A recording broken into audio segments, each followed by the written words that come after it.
சில வருடங்களுக்கு முன்பு ரங்கனூர் அப்படிங்கிற கிராமத்தில் வாழ்கிற ஜமீன்தார் ஆட்டுக்கும் மனுஷனுக்கும் ஒரு போட்டி நடத்தினார். அது என்ன போட்டின்னு இந்த வீடியோவில் பார்ப்போம். வீடியோக்குள்ளே போகிறதுக்கு முன்னாடி சேனலை சப்ஸ்கிரைப் பண்ணலைன்னா மறக்காமல் சேனலை சப்ஸ்கிரைப் பண்ணுங்கள். Thank you friends. ரங்கனூர் கிராமம் பார்க்க ரொம்ப அழகாகவும் செழிப்பாகவும் இருந்தது. அந்த கிராமத்தில் இருக்கிற மக்கள் எல்லாரும் சுறுசுறுப்பான உழைப்பாளி. ஆனால் அங்கிருந்த ஜமீன்தாருக்கு ஒரு கவலை வர, கணக்கு பிள்ளையாரை, மழைக்காலம் முடிந்தது, வயல்வெளியில் உள்ள நெற்பயிர்கள் நன்றாக உள்ளதா, அனைத்தும் அறுவடைக்கு தயாராக உள்ளதா? சில ஆண்டுகளுக்கு முன்பு வந்த பஞ்சத்தில் நாம் அனைவரும் வறுமையின் பிடியில் சிக்கி பல உயிர்களை இழந்தோம். ஆனால் இந்த முறை நாம் மிகவும் கவனமாக இருக்க வேண்டும். நமது சேமிப்புகளை அதிகரிக்க வேண்டும். நீங்கள் சொல்வதும் சரிதான் ஐயா. நான் அனைவரிடமும் சொல்லிவிட்டேன் போதிய தானியங்களை சேமிக்க.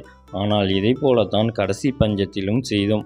ஆனால் பஞ்ச நாட்கள் நீண்டு போக உணவு இல்லாமல் பல உயிர்களை இழந்தோம். அப்படி என்றால் என்ன? மேலும் பல உணவு தானியங்களை சேமித்து வைக்க வேண்டியதுதானே? எதற்கு இந்த தயக்கம்? ஐயா, நீங்கள் சொல்வதும் நன்றுதான். ஆனால் போதிய வசதி நம்மிடம் இல்லை. வேண்டுமென்றால் என்னிடம் ஒரு யோசனை உள்ளது. அதிகமாக உள்ள தானியங்களை விற்று நாம் பணமாக பெறலாம். அப்படி பெற்றால் பணங்களை வைத்து வறட்சி காலத்தில் பிற ஊர்களிடமிருந்து நெல்மணிகளை வாங்கி கொள்ளலாம். நீங்கள் சொல்வதும் சரிதான். மக்களிடம் வரிகளை உயர்த்தி வசூல் செய்யுங்கள். கூடுதல் வரி நம்மை வறட்சி காலத்தில் காப்பாற்றும். இப்படி 2 பேரும் முடிவு பண்ணி வரி எல்லாத்தையும் உயர்த்தினாங்க. சில மாதங்கள் போக ஆரம்பிக்க ஊர் மக்களோ,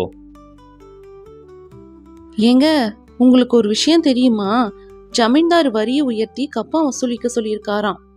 விளையறதுல பாதிய நெல்லாவும் மீத இருக்கிற பாதியில ஒரு பங்கு காசாவும் கொடுக்கணுமா? வர வழியில் எல்லாரும் பேசிகிட்டு இருந்தாங்க. நானும் கேட்டேன், அந்த காசை வறட்சி காலத்தில் பயன்படுத்துகிறாங்களா? ஜமீன்தார் எது செஞ்சாலும் நமக்கு நன்மை தான் செய்வார். அன்னைக்கு இரவு ஜமீன்தாரும் கணக்கு பிள்ளையும் கணக்கு வழக்குகளை பார்த்துக்கிட்டு இருந்தாங்க. கணக்கு பிள்ளையாரி, வரி எவ்வளவு உயர்த்தியும் தேவையான நிதி வரவில்லையே, என்னவாயிற்று? நமது ஊரின் வரி கணக்கு இவ்வளவுதானா? நான் இன்னும் அதிகமாக எதிர்பார்த்தேன். ஆனால் இப்போது வந்திருக்கும் இந்த வரியை வைத்து நாம் ஒன்றும் செய்ய முடியாதே.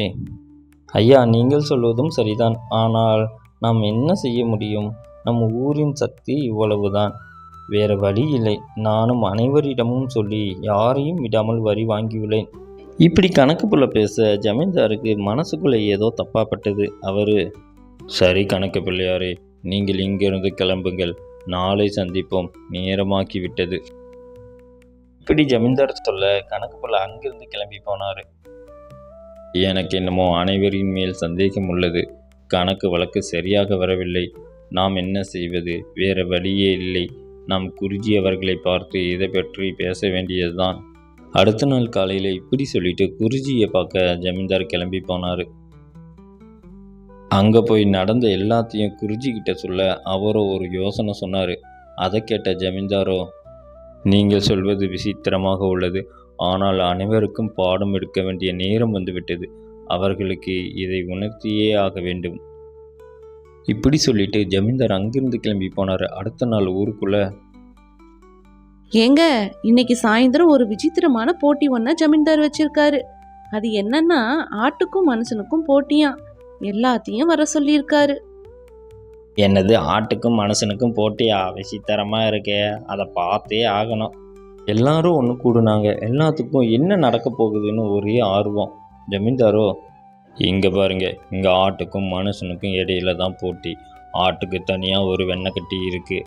4 மனிதர்களுக்கு ஒரு வெண்ணக்கட்டி தனியாக இருக்குது. இதை யார் எங்கிட்ட வந்து வெண்ணெய் உருகாமல் கொடுக்குறாங்களோ அவங்க தான் வெற்றியாளர்.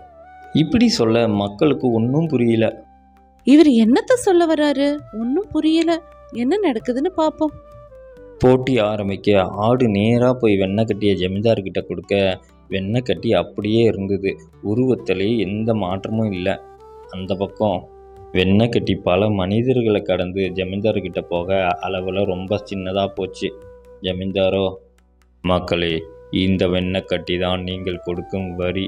இப்போ புரிகிறதா? உங்கள் வரி பல மனிதர்களை கடந்து வரும்போது எனக்கு மிக குறைந்த அளவே வந்து சேர்கிறது. இனி அந்த ஆட்டினை போல் நேராக என்னிடம் வரியை செலுத்துங்கள். நானும் நேரடியாக அனைத்தையும் உங்களிடம் கொடுக்கிறேன். இந்த கதையில் பார்த்த மாதிரி எல்லாமே நேரடியாக நமக்கும் வந்தால் நாமளும் நல்லா இருப்போம்ல. இந்த வீடியோ பிடிச்சிருந்தா லைக் அண்ட் ஷேர் பண்ணிவிட்டு மறக்காமல் சேனலை சப்ஸ்கிரைப் பண்ணுங்கள். Thank you friends.